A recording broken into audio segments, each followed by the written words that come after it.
ابراہیم اگر چاہو آگ کو ختم کر دے، بارش والا آیا، ابراہیم اگر چاہے تو پانی برسا دوں، اللہ اکبر۔ ہوا والا ابراہیم اگر آپ چاہتے ہیں ہوا کو حکم کر دوں، آگ کو ختم کر دوں، اڑا دوں، شعلوں ختم کر دوں، لیکن ابراہیم فرمانے لگے اگر تم اللہ کی مرضی سے آئے ہو تو پھر وہ کرو جو اس نے کہا ہے، اگر اس کی مرضی سے نہیں آئے، اپنی مرضی سے آئے، پھر چلے جاؤ، میں اسی کی مرضی کے مطابق کرنے والا ہوں۔ اگر وہ چاہتا ہے نا ابراہیم جل جائے، میں جلنا چاہتا ہوں، اگر وہ چاہتا ہے نا ابراہیم ختم ہو جائے، پھر میں ختم ہونا چاہتا ہوں۔ وہ جس مرضی میں راضی ہے میں اسی کی مرضی کے اندر راضی ہوں۔ اللہ اکبر۔ اسی کو تو قرآن کہتے ہیں حسبی اللہ۔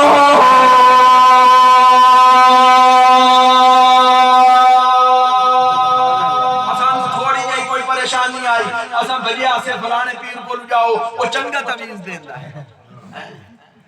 فلانے کو جاؤ وہ چنگا کا۔ اچھا پیرا کی فرق ہی نہیں، ایک پیر ہوندے تعویذ دے منا لے، ایک پیر ہوندے راہ دے منا لے۔ جڑے تعویذ دے منا لے یہ بزرگ بھی دے دے، لیکن جیندہ پیشہ ہے عمل، وہ صرف عامل ہے، عامل اور ہیں، وہ غلط ملت دے چھوڑے انہاں دی نظر اور سمجھے اللہ۔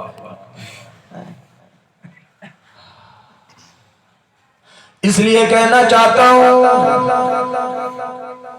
جب اللہ والوں کو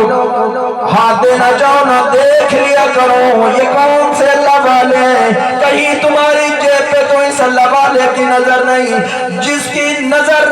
جیب پہ ہو وہ اللہ والا نہیں ہو سکتا، کیونکہ اللہ والے کی نظر جیب پہ نہیں بلکہ اللہ کے خزانوں پہ ہوتی ہے،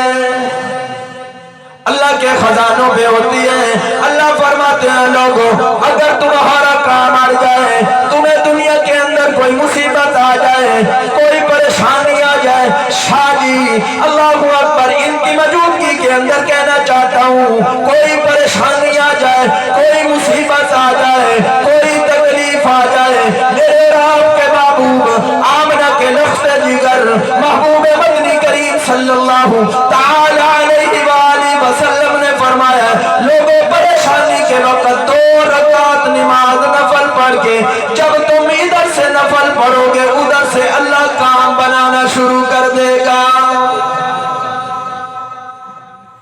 نماز میں ہے، نماز میں